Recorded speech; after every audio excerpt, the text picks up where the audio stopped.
কলকাতা 48তম আন্তর্জাতিক বইমেলার একদম শেষ প্রান্তে এসে আমরা পৌঁছেছি। তারই মধ্যে কবিতা এবং সাহিত্যের এক অপূর্ব মেলবন্ধনের আজকে আমরা সাক্ষী। আসুন শুনে নিই তাদের থেকেই সেই বিষয়। বাংলা কবিতা চিরহরিত, বাংলা কবিতায় সবসময় বেরোচ্ছে, বাংলা কবিতায় সবসময় নতুন নতুন নতুন নতুন সৃষ্টি হচ্ছে এবং আমরা সেই সৃষ্টির দিকে তাকিয়ে আছি। রবীন্দ্রনাথ বলেছিলেন নতুন কবিরা না এলে পুরাতন কবিদের মৃত্যু সম্পূর্ণ হবে। তো সেই মৃত্যু হয়নি, কারণ নতুন কবিরা ক্রমাগত আসছেন। নতুন কবিরা যে আসছেন এটাই আমাদের প্রাপ্তি।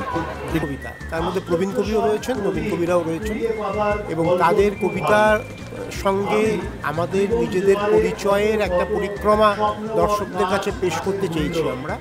সেই এবং আপনারা দেখতে পাচ্ছেন দর্শকদের আগ্রহ, দর্শকদের উৎসাহ এবং যাদের বই প্রকাশিত প্রকাশিত হয়ে গেছে তারাও আছেন, যারা প্রকাশ করেছেন তারাও ছিলেন।